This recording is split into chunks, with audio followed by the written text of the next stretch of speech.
Okay, my name is James Williams Jr. and I want to talk to y'all about some really serious stuff. And if you have children and they're under maybe 11 or 12, they probably shouldn't be watching this video. All right, this may be a two-parter, maybe a three-parter. It goes without saying, but I want to talk about some serious issues, and I do mean some serious issues. And we all don't try to think about how our actions affect others in the world, which is why I don't really want kids watching this. We can teach children so much, but we can't shield them from the evils in this world. And I mean that wholeheartedly. We cannot shield them from everything. We can try, but the truth be told, we really can't shield them. You know, it's something that we have to learn. That they're going to learn the way of this world, whether we like it or not. And if no one's raising their kids properly, then the world will never change. And that's what the problem is with the world. Yeah, prime example of how the NFL teams are bullying the players now if they want to take a knee on the football field. I personally think that's a crock of shit, but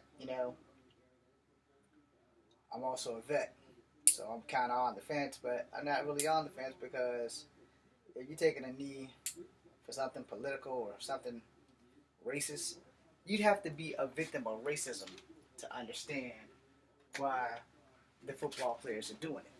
You have to be a victim of not having your friends and your peers back you up, which is why the football players who are not of color are also doing it. Because there's power in unity.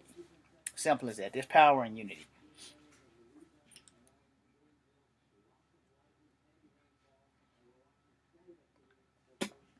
There's definitely power in knowledge, and there's power in unity. And the truth of the matter is that we have knowledge, we just don't have unity. And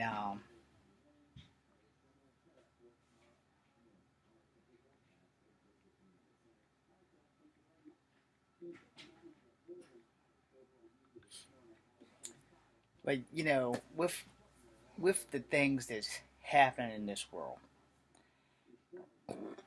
first and foremost, let me address the more important issue right now. Excuse me. The more important issue, which is why I really want to start this video, is about school shootings and racism. Those are my main points for this video. Which is like I said, if you got children under the age of like 10, kids that still playing with toys and Pokemon cards and shit like that, you know, don't even let them watch this. Because if we can shield the kids for as long as possible, I hate to be a hypocrite, but that kind of seems like a good thing. But the problem with that is that we can't shield them forever. And we want to protect our kids, but the world is a cruel place. The people in the world, rather, is a cruel place. As a young man, and I've made this in videos before because I'm multicultural, so I'll say it out loud. I don't have the right to be a racist, but I have been the victim of multiple racists being racist towards me. Alright? Because most people, again, have no idea what the hell I am when they look me in my face. And instead of asking, some of them decide to just brazenly assume that I am something that I'm not. No, I am not a Mexican, although Mexicans are Native American. I am not of the Mexican variety. My Native American blood is only Cherokee deep. Alright? Both of my grandmothers are of Cherokee descent. Both of my great grandmothers are of Cherokee descent. One of them is kind of not Cherokee descent because she raised my biological grandmother, but she's not her birth child. It's a long story. We're not getting into that. But anyhow, I want to talk to y'all about school shootings because we just had them back to back. You had the one in Texas, then you just had the one in Indiana over the girl rejecting the young boy's advances. We can do all we can to restrict access. We can do all we can to change how the game is played. But we have to start at home. We have to start at home first. Home is where everything begins and ends. Kind of like the Matrix. Everything that has a beginning has an ending. Well, here's the thing on that. We as people, we have to teach our children that it is okay for people to tell them no. But because of our adult lack of discipline these days, look, I'm a Generation Xer, dude, and I got my ass beat, and I've been told no by many people, and specifically hot, pretty, banging ass chicks, alright? And it hurt me, but it didn't hurt me to the point where I need to go get a knife or a gun and bring that person bodily harm. So here's the thing about love. You can't Othello the fuck out of shit, and you can't Romeo and Juliet the fuck out of shit.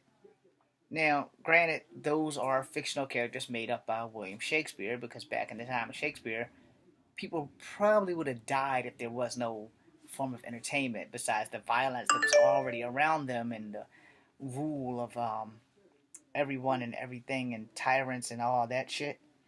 You know, the fact of the matter that we as people have not figured it out.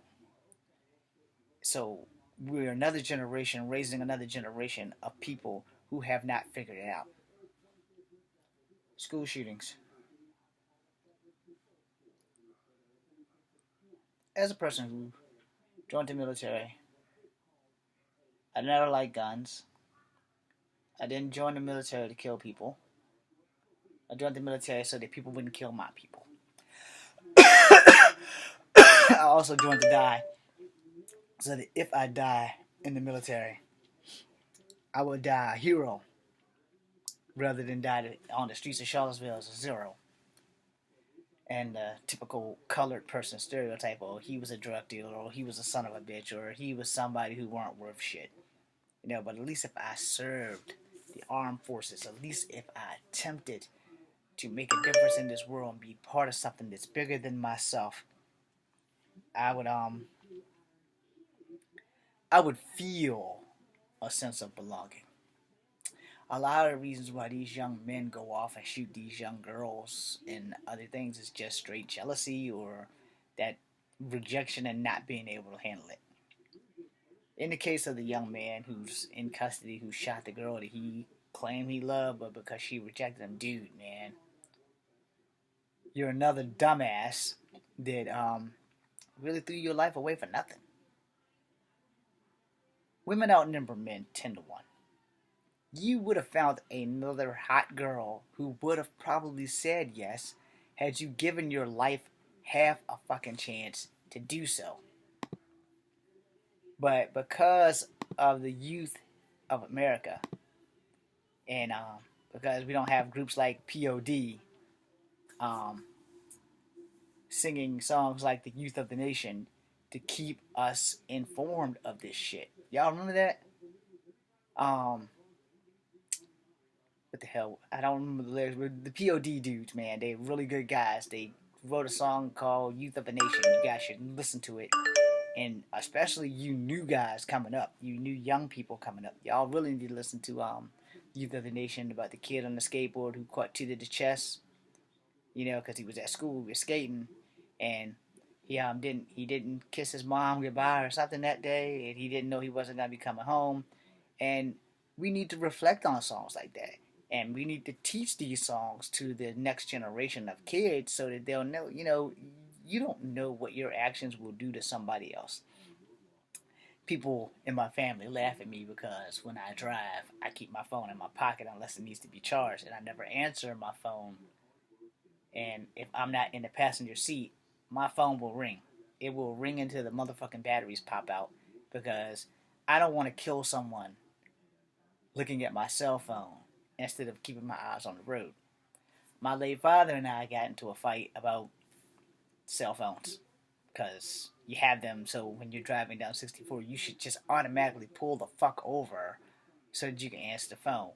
But what about the guy behind you who's on his cell phone, who didn't automatically look to see you pulling over and plows jam into your ass?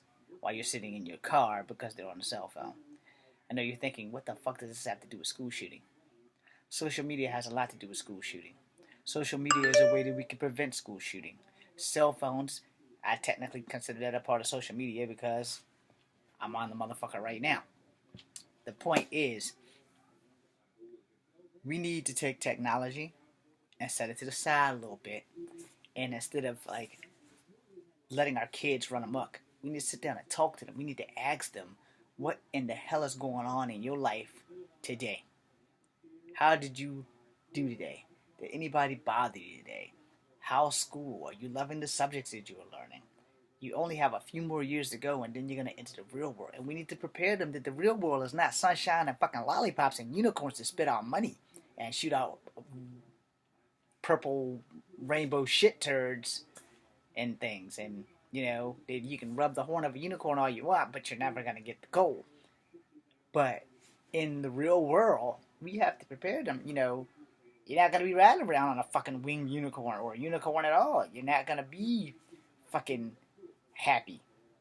Now, there are some people who have been blessed, and you are either someone who has money or working a great fucking job where you can make mad money and do what you need to do to be happy and other things.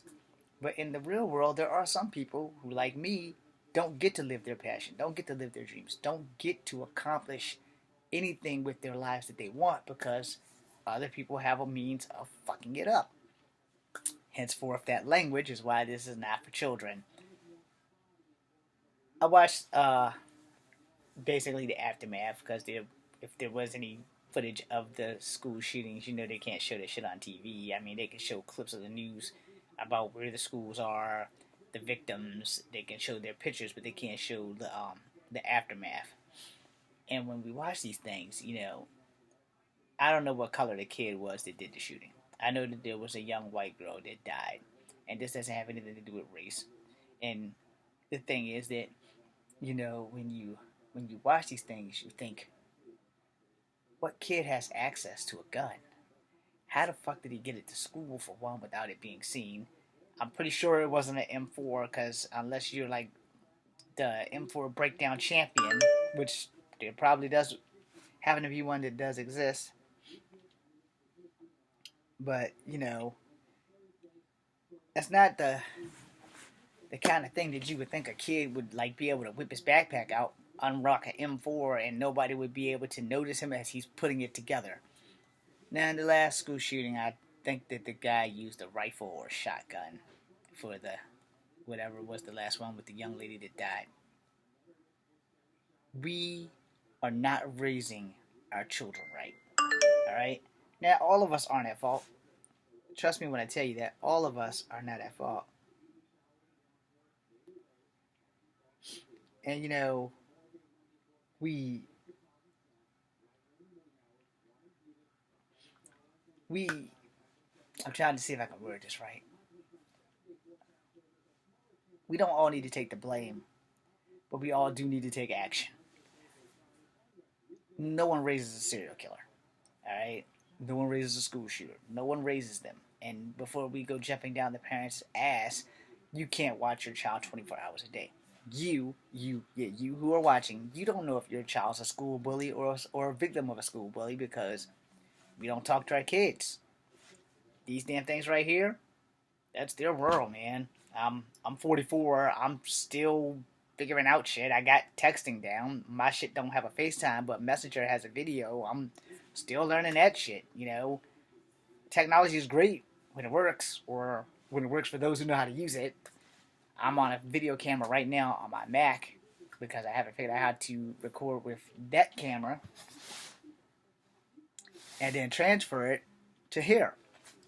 Sometime when I get a break during the summertime, I'm actually gonna do that. But right now, you know, I have other engagements that I must attend to, and that's the thing